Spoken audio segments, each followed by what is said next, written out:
Hey guys, Jackson here. Today I want to show you how I use my 10 favourite brushes when I'm digital painting. So first things first, we go up to window and you've got two options. You've got your brushes and your brush preset. So I would generally go to brush preset. I like this menu because you can see the actual stroke of what the brush is going to look like. So here I've got quite a few that I've collected over the years.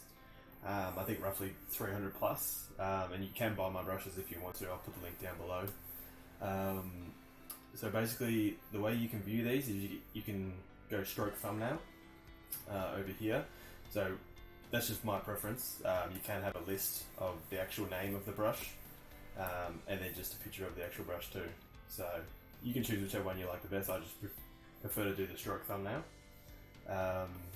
So the first brush is the soft round brush. So you'll use this a lot when digital painting when you want to get smooth gradients. So that's what it looks like there. Just a nice smooth. Usually when you're painting faces and round objects and things like that, you know, clouds, whatever it might be, the soft round brush is a good one for that. The second one would be the hard round brush. So that's pretty much the same thing. It's just a harder circle. So I've got my opacity set up here to 100%, and this button basically just when you press that, the harder you push with the pen, the darker it gets. And I love using that for blending. So you can see like that, the softer you go, the softer it's going to blend, which is pretty cool.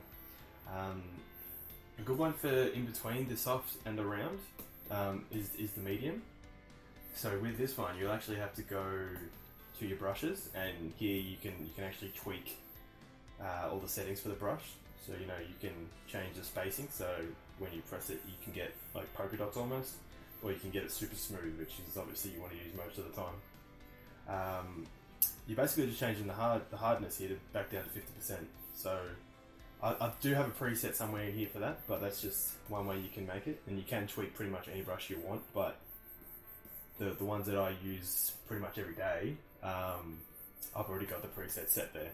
So that's just a nice in between the soft and the round, so just when shading and things like that, it's a really nice one to use. I'd say my most favourite one that I have for rendering would probably be the chalk brush. So let me just find that bad boy in here. Sometimes I do lose some of them. I probably should clean up my brush file. But the more I paint, I start to memorise where they are anyway. So you got this one here, the chalk brush. So if I make it really big, you'll see what shape it is. So it's a kind of, I don't know, almost rectangular, spongy type of shape, which I just love for shading.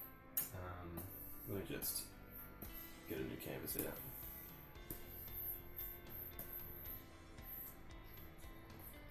So yeah, I saw a few digital painters using this. I love the Marvel concept artists, and I believe a few of them were using a similar brush to this, so that's how I started using it. So it's just a really fun one when you're rendering out. I still like it how you can see the actual brush stroke while painting as well. I don't like everything to be silky smooth like what happens when you use the round soft airbrush. So it just depends on the sort of style you want to make, you know what I mean? So you can just, yeah, go however you want. I just really like this square brush because it's kind of soft, a little bit hard, but it's got like this perfect in-between texture that I really like. So yeah, feel free to start using that one while rendering your pictures, and they'll come out pretty good. The next one is the stipple dense brush.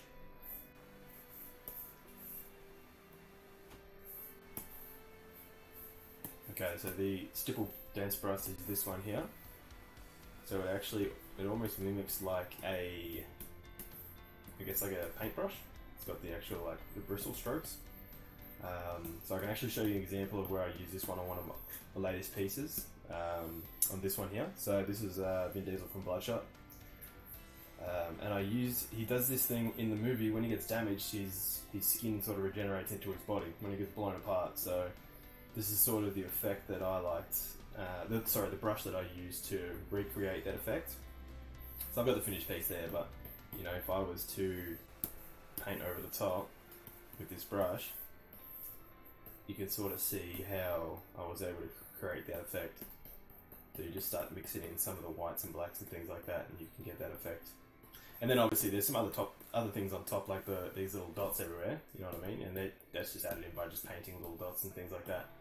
And then there's a combination of mixing the brush strokes with motion blur and things, so you can get these sort of big, you know, explosive sort of movements through the brushes, which is cool. So that's that one there. The next one we have is the rough dry brush. Okay, so this one we have the rough dry brush. So this is going to look like this. You can paint it, make it really big for you so you can see. So it's kind of cool. It's good for like materials, let's say dirt, battle damage, armor, things like that. Could use it on something like this. If you got Loki's helmet, you know, you can, to get those really, it usually is pretty subtle, but to get in like those little details, you can sort of brush in areas like that, you know what I mean? And without having to paint every single little tiny scratch and detail, you can just select one of these brushes and it sort of does it for you. So I generally render it out roughly first, and then the last step to finishing off, you know, metal and things like that would be to get this brush and just do another layer over the top with the, do another layer over the top to sort of finish it off, you know what I mean? So that's a cool way to use that one. The next one we have is the dry brush on towel. It sounds strange. I didn't name these brushes. These are ones that I've collected over some time. So that just happens to be the name of it. So I believe that is this one here. Okay, so we've got the dry brush on towel, which will look like, it's a little bit similar to the last one we used, but it's just sort of more dense. So you could use that for, you know, clothing, material, things like that. I think one thing that I like to use it for was facial hair. So let's pretend that Loki here had a bit of stubble or facial hair. It should work on him.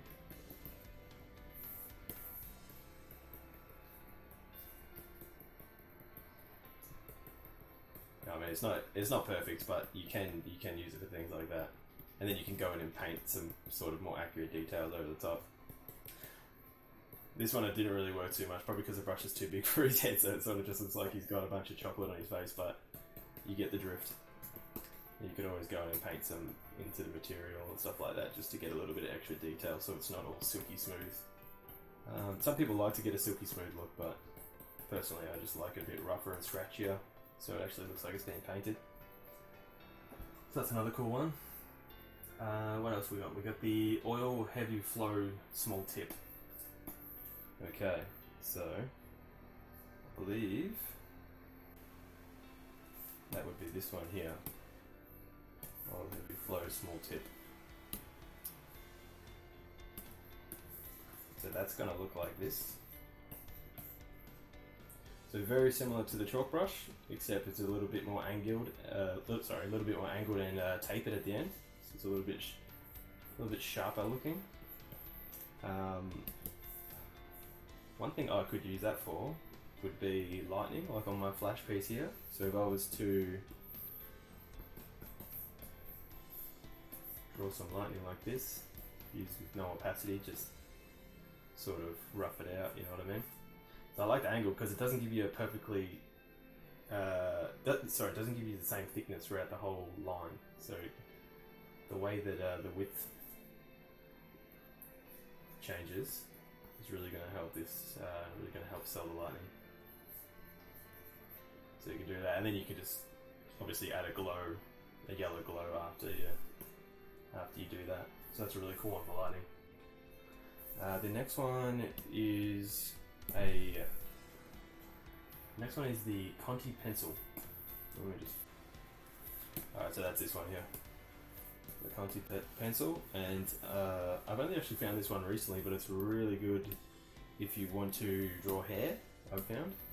So this Supergirl piece here, all these little hair strokes that have this nice rim light on them. If I want to make the brush really tiny, so at the moment it's 0.3, oh, maybe 0.4, go a little bit bigger. And you can see that that's how I've created these hair strokes.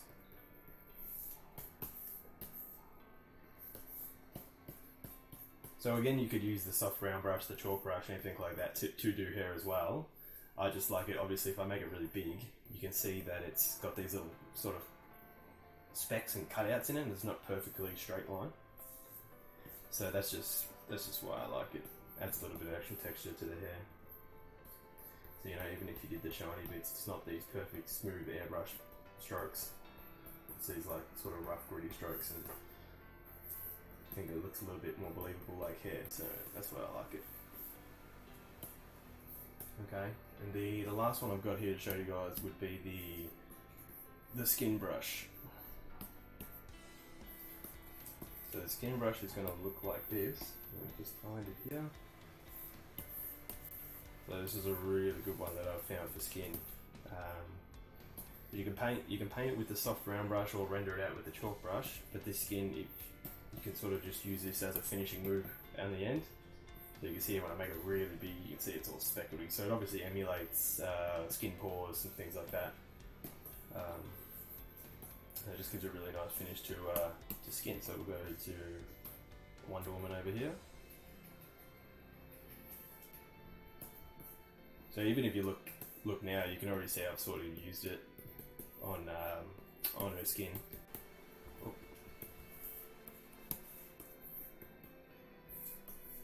Sorry, just going to turn the opacity down. And again, it's pretty subtle, but especially when doing female faces, you want a nice smooth transition of forms on their faces. So it's very similar to the round brush, but just because it's a little bit more sort of speckledy, it'll just look a little bit more like believable skin. So her face is pretty small in comparison to the entire picture, so you can't see it as much, but say if her face, you know, you're doing a portrait or something like that and her face comes up half the screen, having a brush that sort of almost emulates skin pores is really going to help sell the realism in that. So that's pretty cool. So yeah, that's my top 10 favourite brushes.